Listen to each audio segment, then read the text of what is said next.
Alright, what's up, bros? Have a little seltzer. Nothing in it, no essences or anything.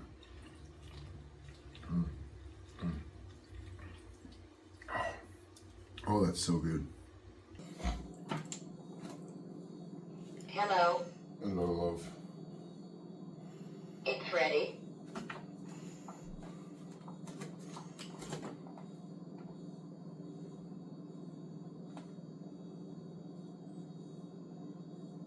£441.8.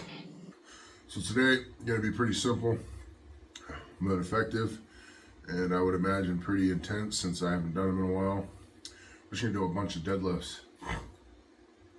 We'll get warm up. We're gonna load the bar up to it's the most we can put on it, which is 250, and then we're just gonna wrap out a bunch of deficit, more back-focused deadlifts, and then tomorrow, I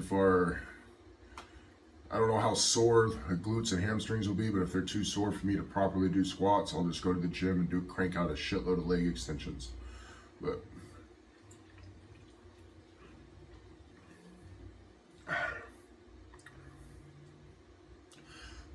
and then we'll finish with some curls. Sticking with our theme of keep it simple, stupid. A few basic movements. I love it. Especially as a beginner, and right now I consider myself a beginner because I'm starting from scratch. And I mean, even if you take the cumulative effect of the last almost 2 years, not quite, I'm still a beginner. So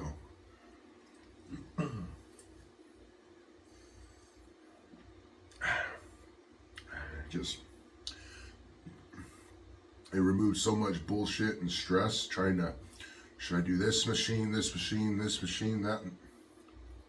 Especially as a beginner, you don't need all that. Just pick a compound movement, crank it out, you'll be good. Machines are for specialization. Building a base, compound movements are king because you're building all those little stabilizer muscles and stuff. Sometimes you should look at a skeleton or like a skeletal muscle thing and look at all the different little tiny like muscles like the size of your finger that's all throughout your body that connects stuff and stabilizes. And when you're just doing super strict shit, you don't work all those. I've talked about this many times before, but since we're starting this fresh, I think that's why a lot of people get hurt. It's not just trying to lift heavy. It's, a lot of people sit there and do a chest supported row or lat pull downs for a year, and then all of a sudden they decide to deadlift or try doing bent over rows, and then they pull something, and then those lifts get bad raps. And the reason why is because you didn't spend that year building up all those little muscles that control your back and all that, building that iron back. If you're just sitting there doing this movement and nothing else, and then you go and you try and do that, and then, you know what I mean? So yeah, feel good. It was 4. Again, I don't really care what it is by the day. It's annoying as shit for me to weigh in every day, but I'm doing it for 30 days for y'all. So I was like 441.7, I think, this morning. Like I said, I don't think there's gonna be much movement downward below 440 for at least 2 or 3 weeks because I'm recomping. I don't know. I'm gonna have to recomp a bit. I'm gonna be putting on some more of I'm going to be putting on some of the meat that I've lost, and that and the fat I'm losing will be pretty similar, I think. I mean, I don't know, but I can just tell by looking. I mean, I know someplace, but just this shoulder right here, that's leaner than I think I've ever seen it. Like, you can see my full shoulder. I mean, look at that.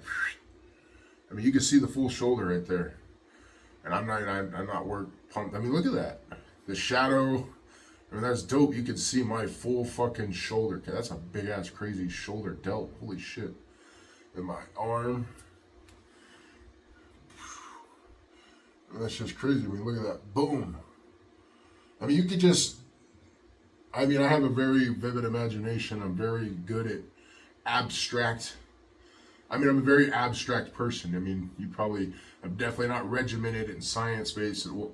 See, that's also, I look at all the data, but Here's the thing.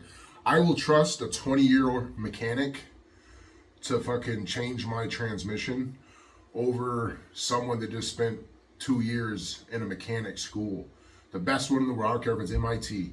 I will trust that 20-year mechanic every time to rebuild my engine or something over the fucking guy that just graduated from the best auto tech school in the country. I trust real world experience and real results over a lot of the book shit. That's just me. But what's really cool is I'm starting to see even on my right side. That's why I don't care what the scale's saying. I can just tell from looking, because I'm 38 years old. I've been doing this for long. I've tried and tried and tried. And first of all, I've never worked out before this November 23. I never really trained much. I mean, I dabbled a couple here and there, but it was literally like a few workouts a month at most. So I put on a shitload of muscle the past almost 2 years now. And I'm starting to see the outline of my right side. And that's how I know shit's happening. Because my right side is so much fatter than my left. You just see it. You see my belly hang. That's kind of a good representation of my whole body, my legs, even my calves. Everything on my right side is fattier. I mean, so now that I'm starting to see like tricep, you know what I mean? Like you can see that. I know you can see that shadow, you know, boom. You can see that. I'm starting to be able, I can see my shoulder on my right side. I personally don't care what the scale says. I can tell by how I feel and how I look. I mean, look at that. Boom, especially on the left side. Boom. That's crazy. Poof. Poof. As far as that, we're doing OMAD again. It's just not necessarily, it's just I'm waking up a little later and you know, I haven't fully gotten off the overnight sleep schedule. So, you know, if I wake up at 11 o'clock or noon, I'm just gonna OMAD. You know, but if the days I happen to wake up like 8 or 9 in the morning, if I go to sleep earlier, those are days I'll probably more likely to have breakfast, because I'm still gonna wait till later to work out, because I walk and then I want to wait a few hours and then work out. So tonight I got something to do, so we're here a little earlier. It's 4 o'clock and I got something I got to do here in a couple hours. So we're gonna get this workout done, the shower and all that. But other than that, I think that's enough talk.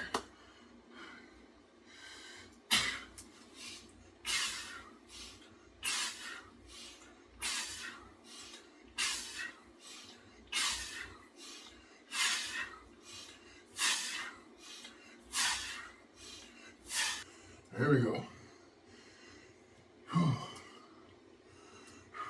These narrow legs, especially for me. Like normally deadlifting, conventional might be like that. Obviously sumo, you know, like that. But for these back focused deficit deadlifts, really narrow stance.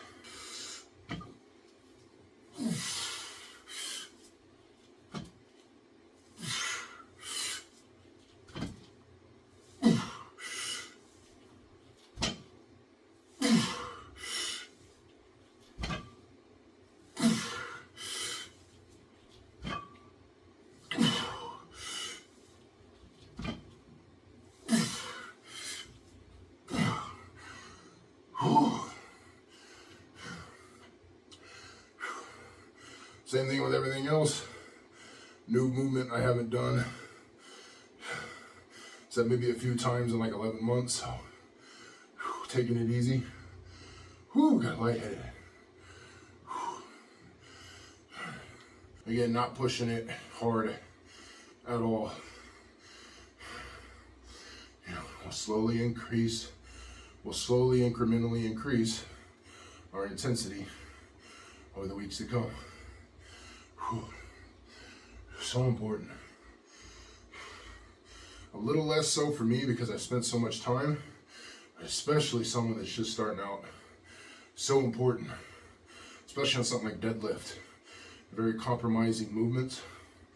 You really can see, I'm telling you, like look at a skeletal Look at a skeletal diagram, a skeletal muscle diagram. You got so many little, you know, like finger-sized muscles all throughout your body, connecting shit, stabilizing. And you want those worked. Yeah, so that being said, I deadlifted 405 the first time I ever deadlifted, so but I've also learned a decent amount since then. So, and me especially, I use a lot of lower back in my rows, you know, deadlifts, you know, the way I squat, especially back, you know, I bend a little more than most people probably would. It's just how my body's framed. So I especially want an iron back, and that's also why I love kettlebells. I like doing some throughout the day. Someday, I didn't yesterday, but even just 10 to 15 swings a few times a day.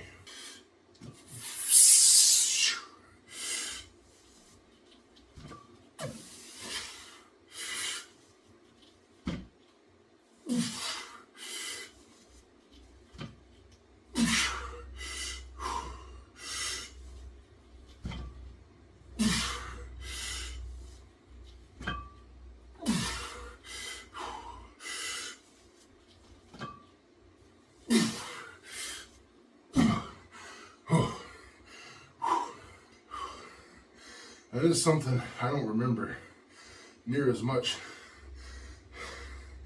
Having that sick sprinter feeling. I don't know if that's just because I'm out of shape.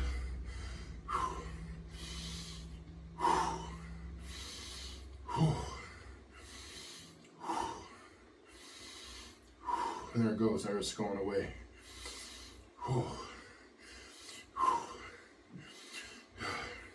I think it's just been so long. I did have that in the beginning. That's why I was always making references to my sets are like sprints. And that feels like that set feels like I just sprinted 100 yards. Yeah.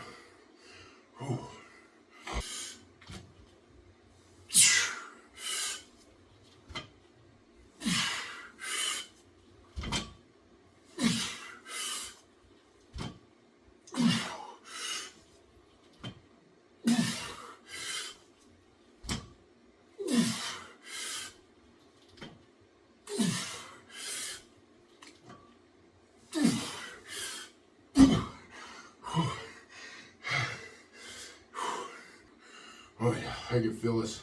My entire middle back is getting lit the fuck up in my lower lats. I can feel it. Oh yeah. Because rows are very middle, top back heavy. Deadlifts really hit middle down. So it's a great compliment. I know everyone loves pull downs. And pull-ups is amazing if I could do pull-ups. And when I'm at the gym, I'll do pull downs.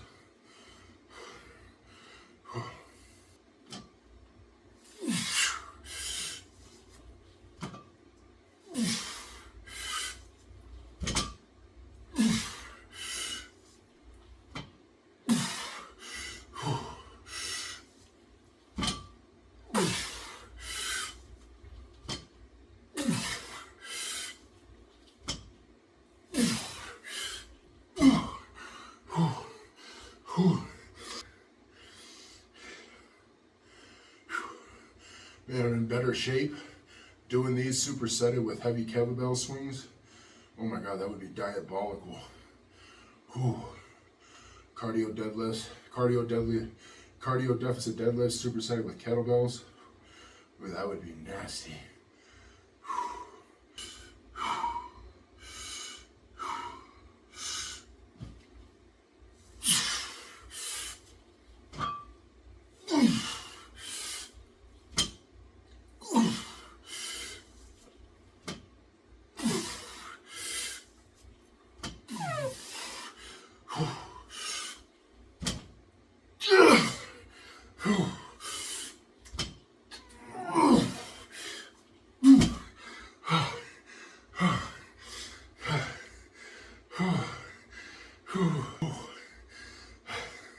I feel like I'm running gassers.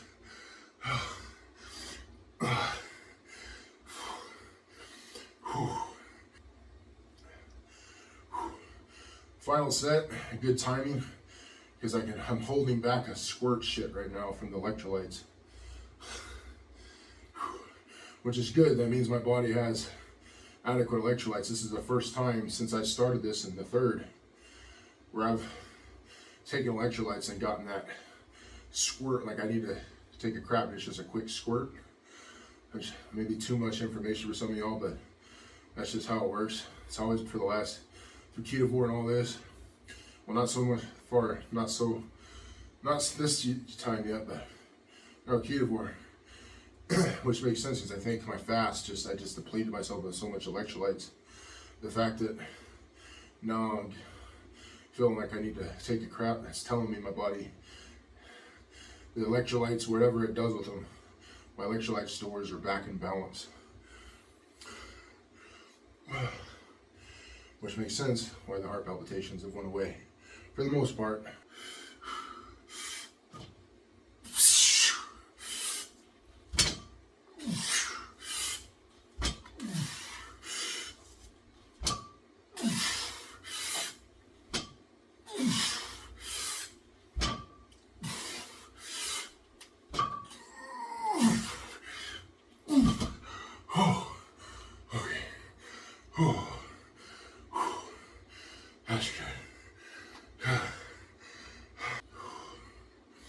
That's another thing.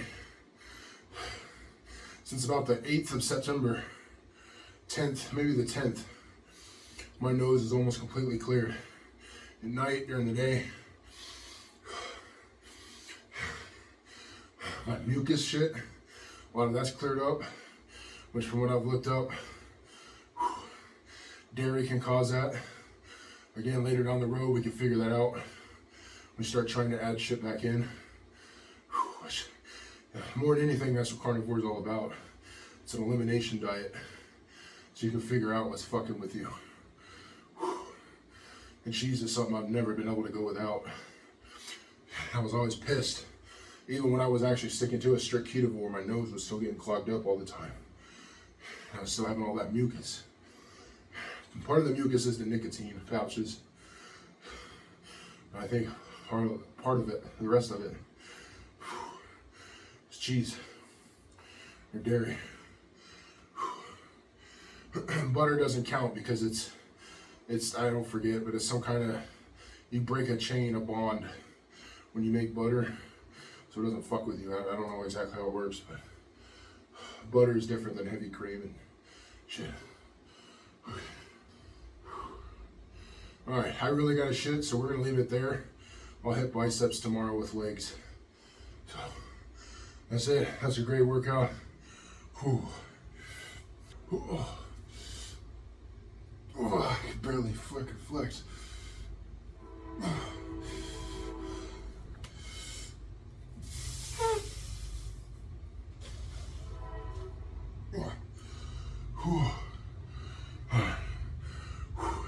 That's it. Short video, short workout. Sweat equity tells the truth though. Very effective. See you all tomorrow. Peace.